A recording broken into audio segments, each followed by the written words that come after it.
Hello guys, welcome back to exams की दुनिया। तो हमारा सफर शुरू हुआ था बीटीएस क्लासेस से, जो आज हमारा मॉडिफाई होकर बन गया है एग्जाम की दुनिया। जहाँ आपके लिए मोहित सर लेकर आ रहे हैं इन बैच, और आप उन्होंने आपके लिए स्टार्ट भी कर दिया है, जिसमें वो रीजनिंग बहुत बेहतर ढंग से पढ़ा रहे हैं। और हमारी जो मैम है वो बायोलॉजी की क्लासेस आपके लिए लेकर आ रही हैं, और वहाँ पे भी बहुत अच्छा रिस्पॉन्स।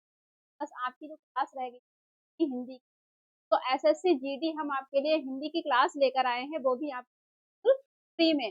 तो चलिए आज हम क्या करते हैं, अपने इतने कम टाइम में और किस तरीके से, किस वे में हमें तैयारी करनी है, से अच्छे मार्क्स लाकर एग्जाम को क्वालिफाई कर पाए, तो वो तो हम आपको बताएंगे। सबसे पहले हमारा क्या रहता है, सबसे पहले हम शुरू करते हैं सिलेबस। क्योंकि कुछ बच्चे ऐसे हैं जिन्होंने बिल्कुल अभी क्या किया, हिंदी की शुरुआत नहीं की। क्या करते हैं कि हिंदी को बहुत हल्के में लेके चलते हैं, मतलब बहुत कम टाइम में हम इसको पूरा कर लेंगे। इसके लिए भी कुछ आपको सिस्टमैटिक वे में अच्छे से तैयारी करनी पड़ती है। तो चलिए हम अपना सिलेबस आज शुरू करते हैं और आपको बताएंगे कैसे, किस वे में आपको तैयारी करनी है, कौन सा आपको टाइम टेबल करना है, जिसके अकॉर्डिंग आप अपने से अच्छे मार्क्स लाकर एग्जाम में अच्छी मेरिट में आकर अपना क्वालिफाई कर पाए। तो चलिए शुरू करते हैं। जो हमारा सिलेबस है आज का, वो ये रहने वाला है।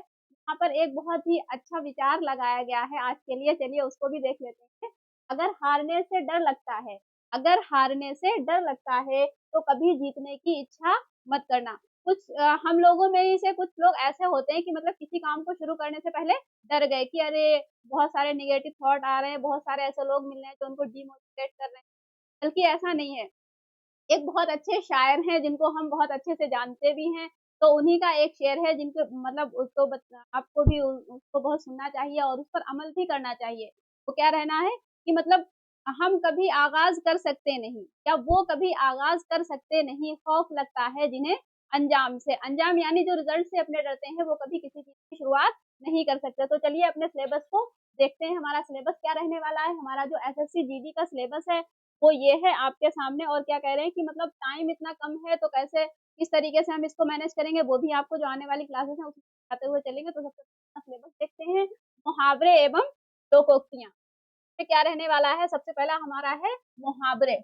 अब मुहावरे क्या है, मुहावरे जैसे हम लोग कहते हैं ऊँट के मुंह में जीरा, या ऊंची दुकान फीके पकवान, आंख का अंधा, इस तरीके से जो मुहावरे होते हैं। और ये बहुत ही इजी मुहावरे हैं जो हम आम लैंग्वेज में यूज करते हैं, लेकिन इसके अलावा बहुत से ऐसे मुहावरे आ जाते हैं जिनको हम सुनते नहीं है। मतलब आज के टाइम आपको पता है कि मॉडर्न टाइम में क्या हो रहा है, लोग बहुत ही हिंदी हिंदी का बहुत कम यूज करते हैं, बिल्कुल ना के बराबर, और इंग्लिश का ज्यादातर यूज किया जा रहा है। तो मुहावरे जो है वो हमारी बातों से, हमारे लोगों से बहुत दूर होते जा रहे हैं। तो उसके लिए आपको क्या करना पड़ेगा, इसको भी अच्छे से तैयार करना पड़ेगा। क्योंकि आप जब जानते हैं, जब हम कोई भी एग्जाम देने जाते हैं तो हमारे दो ऑप्शन, मतलब मान लीजिए ये ए और बी ऑप्शन है, दो ऑप्शन हमारे ऐसे होते हैं जिसमें हम कंफ्यूज होते हैं कि इसमें से क्या करना है, एक्चुअल में इसको ठीक कैसे करना है। तो वहां पर जो मिस्टेक होती है उसको दूर करेंगे एग्जाम्स की दुनिया में। और हमारा जो दूसरा रहने वाला है, दूसरा पॉइंट है, उसमें है पर्यायवाची या समानार्थी शब्द। और पर्यायवाची और समानार्थी शब्द आप जानते हैं कितने रहने वाले हैं, हम इसको कभी रट नहीं सकते। कभी हम इसको मतलब कितना भी पढ़ ले फिर भी कमी रह जाती है कि क्या पता कौन सा कहाँ से पर्यायवाची आ जाएगा। तो कुछ ट्रिक्स आपको बताएंगे जब इस टॉपिक को लेकर चलेंगे, ताकि आप वहां से कैच कर पाए कि हमारा इस शब्द का कौन सा पर्यायवाची बनेगा। अब नेक्स्ट हमारा है अनेकार्थक शब्द एवं शब्द युग्म। यानी कुछ ऐसे शब्द जो बहुत से शब्द लिए जाते हैं, लेकिन उनको क्या किया जाता है, कोई एक शब्द बनाकर बता दिया जाता है। अब नेक्स्ट हमारा है शुद्ध अशुद्ध वर्तनी। अब शुद्ध अशुद्ध वर्तनी कोई अलग से टॉपिक नहीं है आपके लिए, ये टॉपिक वो है जो हम पढ़ते हैं, मतलब ये कहीं से भी आ सकता है, बस इसको नाम दे दिया कि शुद्ध अशुद्ध वर्तनी। इसमें क्या है, इसमें शब्द वही रहते हैं जो हम हिंदी में यूज करते हैं, लेकिन बस इसमें क्या होता है कि हमने शब्दों को कितना अच्छे से पढ़ा है। कहते नहीं, किसी चीज को पढ़ने के लिए सबसे पहले हमारा प्रोनाउंसिएशन अच्छा होना चाहिए कि अच्छा बोलते हैं। हमारी जितनी अच्छी जबान होगी उतना ही अच्छा हम लिखेंगे और उतना ही अच्छा बोल पाएंगे। तो अगर आपको ये सारी चीजें ठीक है, तो आप यहाँ से अपने जो भी नंबर आपका एक या दो क्वेश्चन जो भी आने वाला है, वो यहाँ से आप बिल्कुल बहुत अच्छी तरीके से क्लियर कर पाएंगे। और नेक्स्ट हमारा है रिक्त स्थानों की पूर्ति। रिक्त स्थानों की पूर्ति में क्या होता है, आपको यहाँ पर कुछ शब्द, मान लीजिए कोई एक मुहावरा दे दिया आपको, और कोई एक लोकोक्ति दे दी, वहां से कुछ छोड़ दिया, और आपको वहां पर क्या करना है, उस शब्द को पढ़कर नीचे ऑप्शन के अकॉर्डिंग आपको वहां पर क्लियर करना होता है। तो आप उसको क्या करेंगे, पढ़ लेंगे, और फिर रिक्त स्थान में देखेंगे कि वो शब्द जो हमने चूज किया है वो ठीक आ रहा है या नहीं आ रहा है। अब नेक्स्ट है हमारा संज्ञा एवं सर्वनाम। अब संज्ञा और सर्वनाम हम लोग पढ़ भी चुके हैं और इसमें जानते भी हैं क्या क्या होता है। सर्वनाम यानी जो संज्ञा के स्थान पर यूज किया जाए, संज्ञा यानी किसी व्यक्ति, किसी वस्तु या किसी के स्थान के नाम को संज्ञा कहते हैं। लेकिन अब इससे क्या क्या क्वेश्चन बनेंगे वो हम आप जब हमारा बैच शुरू करेंगे तब आपको लेकर चलेंगे वहां पर। अब नेक्स्ट हमारा है विशेषण एवं अव्यय। विशेषण यानी जो संज्ञा और सर्वनाम की विशेषता बताए, तो वो हो गया हमारा विशेषण। अब देखिए यहाँ से हम क्या करेंगे, आपके टॉपिक को रिलेट करते हुए पढ़ेंगे, मतलब एक दूसरे को क्या करेंगे, रिलेशन बेस में लेके चलेंगे, ताकि आप टॉपिक्स को अगर आप कहीं पर भूल भी जाएं या आप कहीं पर सोच रहे हैं कि नहीं ऐसा नहीं हो पाएगा, यहाँ पे समझ में आता है, तो जब हाँ आप आपको टॉपिक को रिलेट करके पढ़ाएंगे तो आप समझ जाएंगे कि यहाँ पर कौन सा आंसर आपको ठीक करना है। अब नेक्स्ट हमारा रहने वाला है वाक्य एवं विचार। वाक्य, जब शब्दों से मिलकर क्या बनता है, वाक्य। वर्ड से मिलकर क्या बनता है, शब्द। शब्द से मिलकर बनता है वाक्य। तो यही वाक्य हमारे क्या है, उनका विचार और वाक्य, इसके बारे में थोड़ा सा पढ़ेंगे। अब नेक्स्ट हमारा रहने वाला है वाक्यांश के लिए एक शब्द, यानी कोई आपके सामने एक वाक्यांश दिया होगा और उसको हमको क्या करना होगा, एक शब्द में बताना होगा। अब नेक्स्ट हमारा है विलोम शब्द। विलोम शब्द, जब हमने R O A R O का बैच शुरू किया था वहां पर हमने पढ़ा था कि विलोम शब्द क्या है, यानी किसी शब्द का उल्टा बना देना, उसको क्या कहते हैं, विलोम शब्द। अब हमारा नेक्स्ट टॉपिक है शब्द विचार एवं तत्सम तद्भव। अब तत्सम शब्द आप जानते हैं जो हमारे कैसे शब्द होते हैं, जो हमारे संस्कृत के शब्द होते हैं, और तद्भव वही संस्कृत के शब्द जो हमारे तोड़ फोड़ कर या जो हमारे मॉडिफाई हुए हैं वो हमारे कौन से तद्भव, यानी शुद्ध हिंदी के शब्द जो तद्भव है, और जो हमारे संस्कृत के शब्द आते हैं वो हमारे तत्सम। अब नेक्स्ट हमारा टॉपिक रहने वाला है वाक्य शुद्धि, यानी कोई ऐसा सेंटेंस, कोई ऐसा वाक्य आपके सामने दे दिया जाएगा जिसमें कुछ ना कुछ गलती होगी, कुछ एरर्स होंगी, आपको क्या करना है, उसको ठीक करना है। कभी वहां पर क्रिया की गलती हो जाएगी, कभी संज्ञा की गलती हो जाएगी, कभी विराम चिन्ह की गलतियां हो जाएंगी, आपको क्या करना है, उसको ढूंढ के उनको बहुत अच्छे तरीके से पढ़ना है। बस आपको कहते नहीं, एग्जाम क्वालिफाई करने के लिए जरूरी है कि हम कितना पढ़ते हैं, जरूरी है कि हमने कैसे पढ़ा है। तो इस चीज को आप ध्यान में रखेंगे। नंबर हमारा 13 जो है, हमारा 13 जो है वाक्यांश का प्रतिस्थापन, यानी हम वाक्यांश को किस तरीके से प्रतिस्थापित कर पाएंगे। अब नेक्स्ट हमारा 14 जो है लिंग, वचन एवं कारक। लिंग आप जानते हैं जेंडर, और वचन एक वचन, बहुवचन जो भी है, और आपके कारक, ये सब क्या हो जाएंगे, एक आपका टॉपिक बना लेंगे। और हमारा नेक्स्ट जो रहने वाला है 15 नंबर पे क्रिया काल एवं वाच्य। हमारी क्रिया क्या है और काल क्या है, भूतकाल, भविष्य काल, वर्तमान काल, ये सारे यहाँ पर आ जाएंगे और हमारे यहाँ पर वाच्य आ जाएंगे। अपठित गद्यांश, अब देखिए हिंदी का कोई भी पेपर होता है वहां पर आपको क्या रहने वाला है, अपठित गद्यांश। वहां से जो भी आपके 3-4 क्वेश्चन बनेंगे उसको आपको क्या करना है, गद्यांश को पढ़कर अच्छे से समझकर उस क्वेश्चन का वहां पर आंसर निकालना है। तो जब हमारा लास्ट रहेगा तो हम वहां पर आपको क्या करेंगे, अपठित जो आपका गद्यांश है उसको भी बहुत अच्छे से समझा देंगे। अगर आप थोड़े से टाइम में, मतलब आपका जनवरी चल रहा है, फरवरी में आपका एग्जाम होना है, तो आप क्या करेंगे, अगर अभी से हिंदी के लिए बस थोड़ा सा टाइम दे दें, मुश्किल से 30 मिनट भी अगर डेली देते हैं तो भी आप क्लियर हो। नेक्स्ट देखते हैं। अब हमारा सिलेबस तो हो गया, आपका टाइम वेस्ट ना करते हुए हम क्या करते हैं, आज का अपना जो टॉपिक है उससे स्टार्ट कर देते हैं। तो हमारा आज का टॉपिक जो है वो हमारा रहने वाला है अनेक शब्दों के लिए एक शब्द। यानी जब हम कोई बात बहुत लंबी चौड़ी ना कहे करके, आज का टाइम ऐसा चल रहा है कि हम क्या करते हैं, बहुत से छोटी छोटी चीजों को लेकर चलते हैं। हमें यहाँ तक कि अपने नाम भी रखना कैसे पसंद है, बहुत छोटे छोटे, तो लेने में आसान हो। जैसे पहले के लोगों के नाम देखिए कितने बड़े बड़े होते थे, एक एक लाइन का पूरा पूरा नाम, लेकिन आज क्या जितना छोटे वर्ड का यूज करते हैं नाम प्यारा होता है। तो आज वही वो सारी जो चीजें हैं, तब एक सारी लाइन को मिला करके हमने एक छोटा सा शब्द बना दिया, उसको उसी को क्या कहते हैं, एक शब्दों के लिए एक शब्द।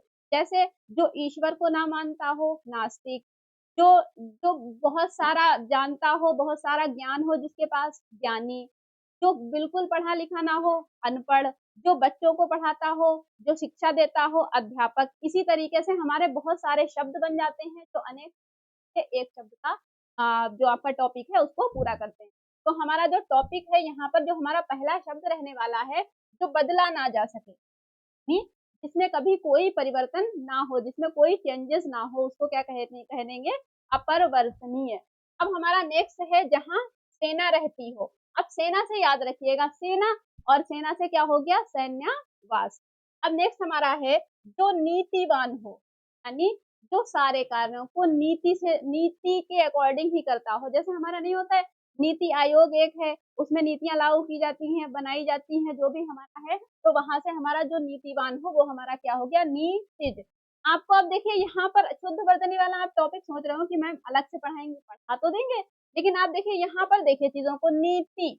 अब ये शब्द हो सकता है आपको वहां पर इस तरीके से दे दे, नीति। अब आपका ये गलत हो गया। अब आपका यहाँ से शुद्ध वर्तनी वाला जो आपका एक शब्द था वो यहाँ पर क्लियर। बस यही सारी चीजें होती हैं जो आपको शुद्ध वर्तनी में लेकर चलनी होती है। अब हमारा नेक्स्ट है भविष्य में होने वाला, यानी जो भविष्य में हो। अब भा से देखिए, भवि और ये हो गया भवितव्य। कोई मुश्किल शब्द नहीं है, बस आपको क्या करना है, अपने माइंड को वहां पर थोड़ा सा स्टैटिक रखना है। आपको देखना है कि कौन सी चीजें कहाँ पर कोरिलेट कर रही है उसमें।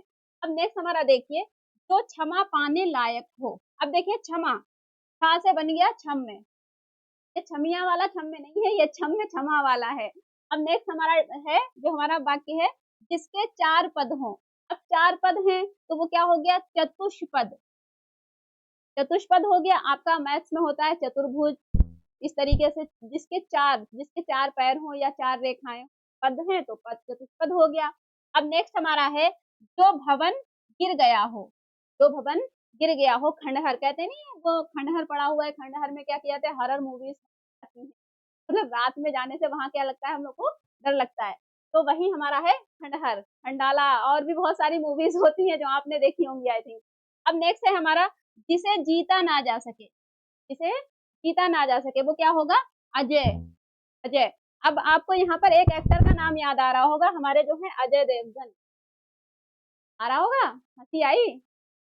तो चलिए ऐसे हंसी मजाक करते हुए अपने क्लास को जारी रखेंगे। महल के भीतर भाग, ये क्या है? के भीतर भाग।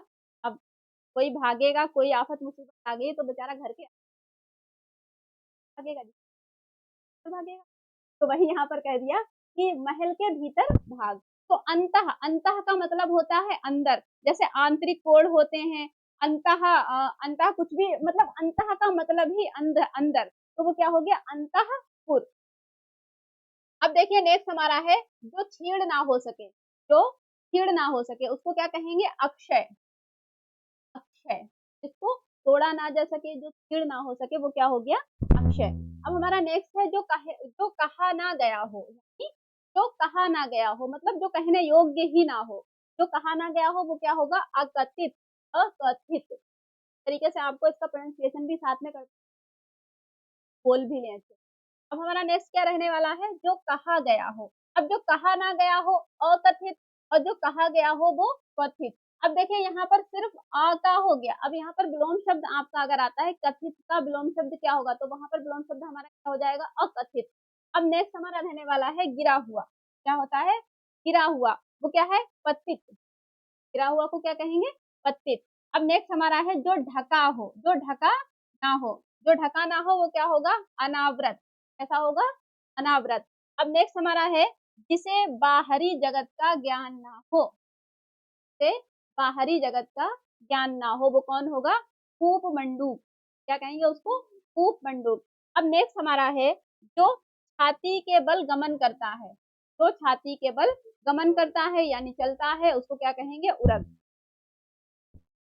अब नेक्स्ट हमारा है कष्ट सहकर होने वाला कार्य, यानी जब, अभी जाहिर सी बात है हम एग्जाम्स की तैयारी कर रहे हैं, हमें बहुत सारे कष्टों का सामना, यानी जो हमारे बाहरी के अलावा भी हमारी जो मेंटेलिटी है वो भी बहुत ज्यादा डिस्टर्ब होती है कहीं ना कहीं, वो भी हमारे किसी कष्ट से, कहते नहीं, जो मेंटेलिटी यानी जो हमारी जो इंटरनल प्रॉब्लम्स होती हैं वो हमारी, जो हमारी बाहरी दुनिया की जो प्रॉब्लम्स होती है उससे अधिक होती हैं, वो हमारे डिस्टर्ब करती हैं।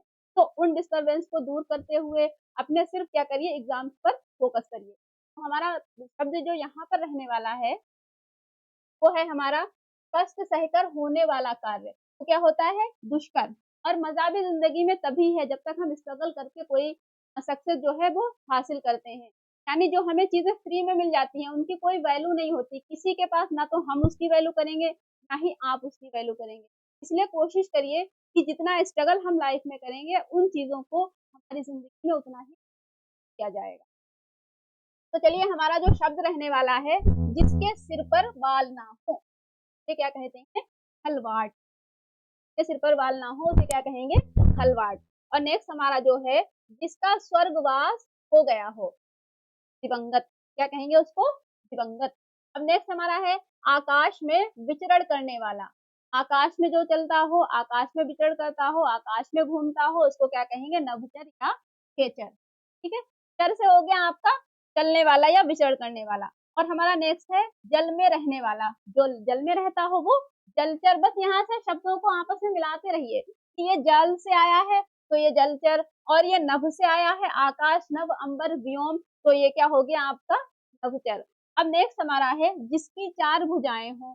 चतुर्भुज। अभी हमने क्या पढ़ा था? जिसके चार पद हो चतुष्पद, और जिसकी चार भुजाएं हो चतुर्भुज।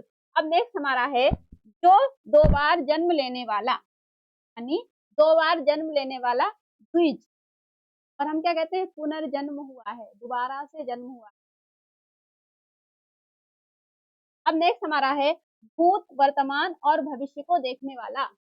तीन आए हैं, तीन काल हैं, भूत, वर्तमान और भविष्य। तो आपका ये क्या हो गया? त्रिकाल दर्शी। दर्शी यानी देखने वाला, त्रिकाल यानी तीन कालों को। तो हमारा ये भी कंप्लीट हो गया। अब नेक्स्ट हमारा जो है, जो पहले कभी ना सुना गया हो, तो कभी पहले सुना ना गया हो, सुनना यानी श्रुत। तो हमारा ये क्या, यहाँ से क्या हो गया? जो सुना ना गया हो अश्रुत, और पहले यानी पूर्व, तो ये हमारा क्या हो गया? अश्रुत पूर्व। अब नेक्स्ट हमारा है, जिसने प्रतिष्ठा प्राप्त कर ली हो, यानी जो बहुत ज्यादा फेमस हो गया हो, उसे हम क्या कहेंगे? प्रतिष्ठित। प्रतिष्ठा और ये प्रतिष्ठित। अब यहाँ पर आप शुद्ध वर्तनी में गलती कर सकते हैं लिखने में। जैसे हमने यहाँ पर लिखा है प्रतिष्ठित, अब ये देखिए टा हो गया। अब यहाँ पर अगर शुद्ध वर्तनी में आपसे पूछ ले कि इसमें कौन सा ठीक होगा, तो आपका जो ठीक शब्द होगा वो ठा जो वर्ड आएगा आपका यहाँ पर करेक्ट करें। अब नेक्स्ट हमारा जो है, तो देखिए नेक्स्ट क्या है? जो अनुकरण करने योग्य हो, जिसकी नकल की जा सके, जो अनुकरण करने योग्य हो, उसको क्या कहेंगे? अनुकरणीय। अब नेक्स्ट हमारा है, किसी बात को बढ़ा चढ़ा कर कहना। किसी बात को बहुत बढ़ा चढ़ा कर कहना। आजकल लोगों की आदत हो गई है कि हम क्या करते हैं? बात को बहुत ज्यादा बढ़ा चढ़ा कर बोलते हैं, यानी कि उसे लगेगा भैया इससे ज्यादा तो करोड़पति, इससे ज्यादा तो ईमानदार, या इससे ज्यादा तो ज्ञानी आजकल दुनिया में कोई है ही नहीं। तो ये आपको क्या वहां पर यूज करेंगे? अतिशोक्ति। कौन सा शब्द यूज करेंगे? अतिशोक्ति। और अतिशोक्ति आपका एक टॉपिक भी है हिंदी में, जहाँ पर हम क्या करते हैं? अतिशोक्ति अलंकार भी है आपका, तो वहां पर आप उसको रिलेट करिए। अतिशोक्ति अलंकार यानी ऐसा अलंकार जिसमें हम क्या करते हैं? शब्दों को या वाक्यों को या किसी के बारे में कोई भी बात होती है, कैसे कहते हैं? बढ़ा चढ़ाकर बोलते हैं। अब नेक्स्ट हमारा है, जिसकी कोई कीमत ना हो। जिसकी कोई कीमत ना हो, उसे क्या कहेंगे? अमूल्य, अमूल्यवान या बेशकीमती। तो ये सारी चीजें यहाँ से। अब नेक्स्ट है हमारा, थोड़ा नपा तुला भोजन करने वाला।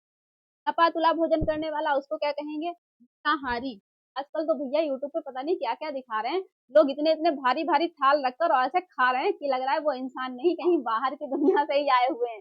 तो जो नपा तुला भोजन करता हो वो क्या होता है? मिताहारी। अब नेक्स्ट आपका है, जिसके हृदय पर आघात हुआ हो। जिसके हृदय पर आघात हुआ हो, मरमा हत जो। अब देखिए आज के टाइम पे क्या हो रहा है? बहुत हृदय घात हो रहे हैं, वो आप लोग जान के कर रहे हैं। अब मैं कहाँ से बोल रही हूँ, मेरा बोलने का इशारा कहाँ पे है, आप समझ सकते हैं बहुत अच्छे से, और हंसी भी आ रही होगी आपको समझ। तो क्या है? जिसके हृदय पर आघात हुआ हो उसे क्या कहेंगे? मर्मा हतजो। अब नेक्स्ट देखिए, अपने पद से हटाया गया हो। अपने पद से हटाया गया हो उसे क्या कहेंगे? पदच्युत। अब नेक्स्ट आगे हमारे कौन कौन से शब्द, यहाँ से इतने अच्छे जो हमारी पीपीटी तैयार हुई है उसमें बहुत अच्छे शब्द दिए गए हैं जो आपके पेपर में आ सकते हैं। तो इसको अच्छे से पढ़ लीजिए, रिवाइज कर लीजिए, आपके लिए उतना काफी। अब नेक्स्ट हमारा जो शब्द रहने वाला है, जिसका यश चारों ओर फैल गया हो, यशस्वी। क्या होगा? यशस्वी। नेक्स्ट है, पुस्तक की हाथ से लिखी प्रति उसे क्या कहेंगे? पांडुलिपि। पुराने ज़माने में जो हम करते थे वो क्या कहते थे? पांडुलिपि। और पुस्तक को क्या कहते थे? पोथी। तो इसी तरीके से हमारा क्या हो गया? पांडुलिपि। अब क्या है हमारा नेक्स्ट? 12 से 16 वर्ष की आयु की लड़की किशोरी और 12 से 16 वर्ष की आयु का लड़का किशोर। और हमारा एक सीडी जो एक टॉपिक रहता है एडोलेसेंस। अब नेक्स्ट हमारा है जो धरती फोड़कर जन्मता उसे क्या कहेंगे? उद्भिज। क्या कहेंगे? उद्भिज। अब नेक्स्ट हमारा है जो पराये का हित चाहता हो। क्या आज के ज़माने में तो कोई ऐसा है ही नहीं जो पराये का हित चाहता हो। लोग अपने उसका सामने का भी हमें मिल जाए, तो बहुत ही कम लोग हैं ऐसे जो दूसरों का हित चाहते हैं। तो क्या कहता है? जो पराये का हित चाहता हो उसे क्या कहेंगे? परोपकारी। कहते नहीं भैया आपने बहुत उपकार किया है हमारे ऊपर, हमारा ये काम निकाल दिया, तो वही है उपकार, परोपकारी। अब नेक्स्ट है हमारा जिसकी तुलना ना की जा सके। जिसकी तुलना ना की जा सके, जो कहते नहीं जिसकी कंपेयर ना हो उसको क्या कहेंगे? अतुलनीय। उसको अतुलनीय। नेक्स्ट है हमारा जिसे पराजित ना किया जा सके। जिसे पराजित ना किया जा सके। पराजित, अपराजय। पराजित किया जा सके, पराजय। ना किया जा सके, अपराजय। नेक्स्ट है हमारा पीछे पीछे चलने वाला। कहते नहीं फॉलो मी। क्या कहते हैं? Follow me. तो वही है पीछे पीछे चलने वाला, उसको क्या कहेंगे? अनुचर या अनुगामी। अनुचर या अनुगामी। अब देखिए नेक्स्ट चलते हैं हमारा जिसे किसी वस्तु की स्पृहा ना हो। जिसे किसी वस्तु की स्पृहा ना हो उसे क्या कहेंगे? निस्पृह। क्या कहेंगे? ये देखिए निस्पृह। नेक्स्ट है हमारा जिसकी पूर्व से कोई आशा, तब हमें उसकी कोई आशा ही नहीं, तो क्या कहेंगे? अप्रत्याशित। क्या कहेंगे? अप्रत्याशित। और शुद्ध वर्तनी में क्या होता है? वहां पे मतलब मान लीजिए यहाँ आपकी मात्रा कम या आपका ये जो आखिरी मात्रा है इसको कम कर दिया तो वहां जाएगा। नेक्स्ट है हमारा झगड़ा लगाने वाला। झगड़ा लगाने वाला मनुष्य, उसको क्या कहेंगे? नारद। अब हमारे एक भगवान भी है क्यों मैम? कौन से हैं? नारद जी। क्या कहते हैं उनको? जो हमारे नारद भगवान है, कुछ ऐसा नाम है ना, नारद। हाँ, तो वही यानी वो क्या करते थे? झगड़ा लगा देना आपस में, मतलब उनकी हंसी ठिठोली रहती थी। जी नारायण नारायण, मैम को याद आ गया नारायण। तो वही यानी जो झगड़ा लगाने वाला मनुष्य हो उसे क्या कहेंगे? नारद। उनका एक डायलॉग है मैम, वो क्या क्या बोलते थे? हाँ, किस तरीके से बात करते थे? हाँ, नारायण जी जो थे वो कैसे बोलते थे?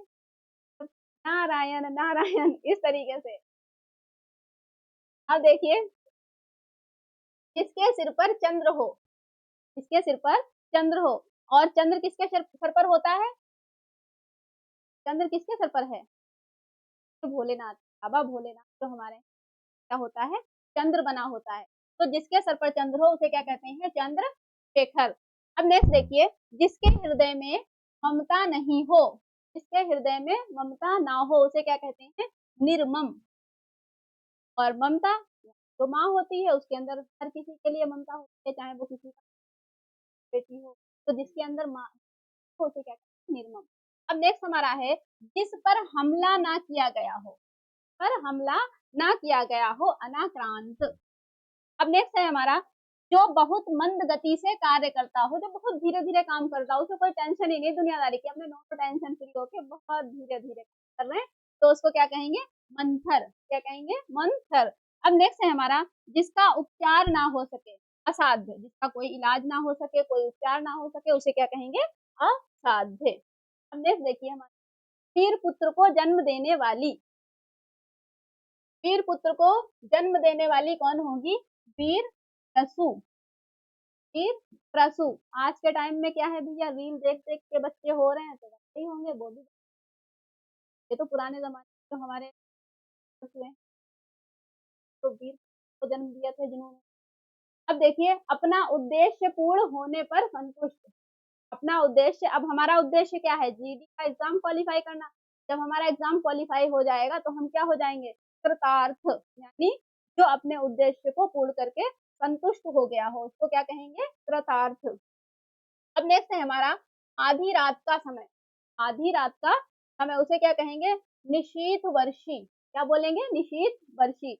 अब नेक्स्ट है हमारा रंगमंच के पर्दे के पीछे का स्थान। रंगमंच के पर्दे के पीछे का स्थान उसे क्या कहेंगे? नेपथ्य।